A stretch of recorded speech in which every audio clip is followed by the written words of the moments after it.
दोस्तों, एक बहुत ही इम्पोर्टेंट तथ्य हमारे सामने आता है, रादर मैं उसको कहूँगा नैरेटिव, कि महाराजा हरि सिंह आज़ाद रहना चाहते थे और उन्होंने जानबूझ के डिले किया एक्सेशन को। इस बात में कितनी सच्चाई है, इसको जानने के लिए आज हम कर्नल सर के पास आए हैं। जानेंगे इस बात की रियलिटी या मिथ क्या है। नमस्कार सर। नमस्कार। इसका जवाब हाँ और ना है। ठीक। वो इंडिपेंडेंट रहना चाहते थे क्योंकि वो सोचते थे कि डिवाइन राइट टू रूल, कि देवी माँ ने जिसको दिया है रूल करने का हक, उसने रूल करना चाहिए। तो राजाओं को भगवान ने हक दिया था ना, हर आदमी राजा नहीं बनता था। बिल्कुल। राइट था ये। वो तो पर्सनल चीज़ होगी। अब आते हैं प्रैक्टिकल चीज़ पे।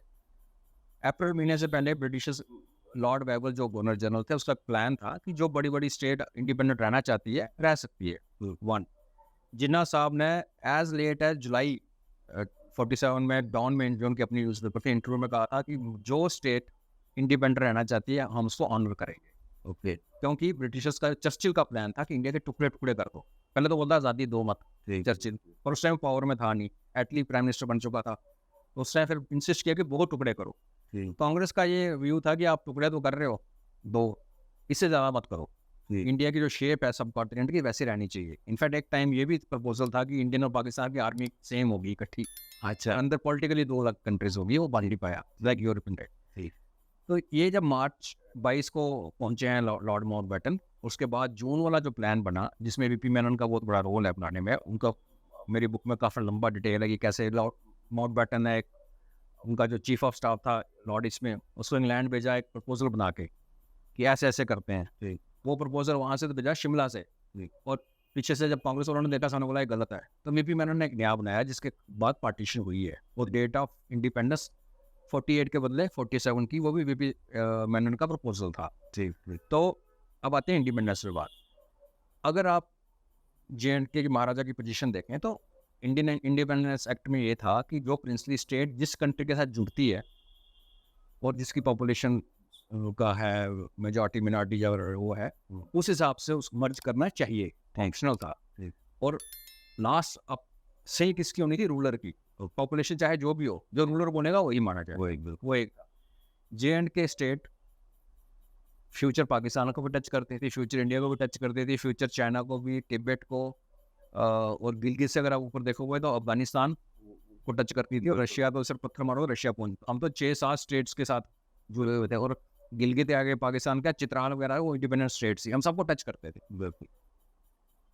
तो जुलाई महीने में महाराजा ने अपने डिप्टी प्राइम मिनिस्टर को, जो रामलाल बत्रा जिनका नाम था, उनको, राव बहादुर राम बहादुर का, उनको भेजा दिल्ली। ठीक। कि मैं एक्सेशन करना चाहता हूँ और डिस्कस करते हैं। नेचुरल नेगोशिएशन होती थी, गिव एंड टेक होता था। बिल्कुल। बिल्कुल।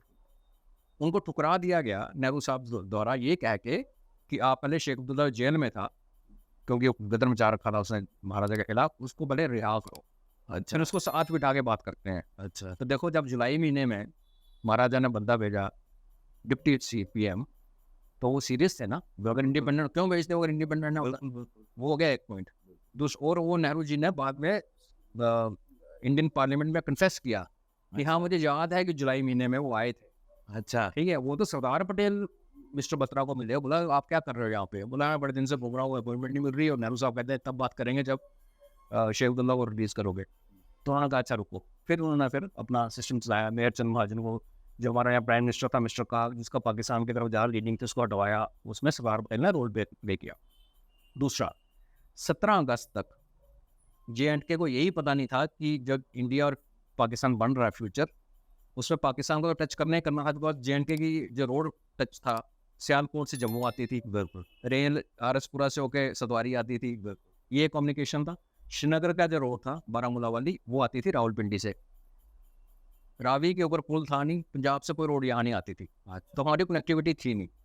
तो 17 अगस्त को ये डिक्लेयर किया अंग्रेजों ने कि कौन सा हिस्सा पाकिस्तान में जाएगा, कौन सा हिस्सा इंडिया में रहेगा। ठीक। तब जाके गुरदासपुर हमारे इंडिया में आया। तो जे.एंड.के गुरदासपुर का जो इलाका है, पठानकोट को हम टच करते हैं, तब जे.एंड.के टच करने लगा इंडिया को। उससे पहले इंडियन लीडरशिप को भी पता था, महाराजा को भी पता नहीं था, पाकिस्तानियों को भी पता नहीं था।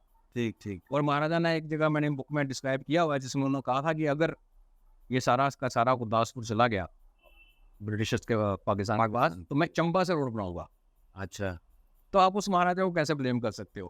क्यों? इंडिपेंडेंट तो हर महाराजा रहना चाहता था, कोई डाउट नहीं, लेकिन जब हालात बदले, उन्होंने जुलाई में अपना डिप्टी पीएम भेजा, स्टैंड एग्रीमेंट अगस्त में साइन किया कि चलो 12 तारीख को यही पता नहीं था 12 अगस्त को कि कौन सा इलाका इंडिया में जाना, कौन सा पाकिस्तान में जाना। बिल्कुल तो आप उनको कैसे ब्लेम कर सकते हो? फिर 24 अक्टूबर को फिर उन्होंने अपना डिप्टी पीएम भेजा, अच्छी अटैक हो गया भाई आ जाओ, ठीक। तो नाट मोटो का नहीं, फॉर्मेट गलत है, दोबारा आ जाओ। फिर 2 दिन और लगे, ठीक। 26 तारीख को जम्मू में साइन हुआ रात को, ठीक। जिसमें महाराजा ने कहा था दिल्ली से कोई आया तो ठीक है, अपने एडीसी को नहीं तो मुझे गोली मार देना सोते हुए, जगाना मत। ठीक। ठीक। तो ऐसे महाराजा को आप इसलिए ब्लेम कर रहे हो क्योंकि वो शेख अब्दुल्ला से बनती नहीं थी, और नेहरू साहब शेख अब्दुल्ला के बड़े प्यार क्लोज थे, करो बदनाम उनको। तो दोस्तों हमने देखा कि हमारे महाराजा के खिलाफ कैसे कैसे नैरेटिव्स बनाए गए। आप इसके बारे में क्या सोचते हैं हमें कमेंट बॉक्स में ज़रूर बताइएगा। चैनल को सब्सक्राइब करें, वीडियो को लाइक करें। तब तक मिलते हैं हम आपको अगली वीडियो में। धन्यवाद।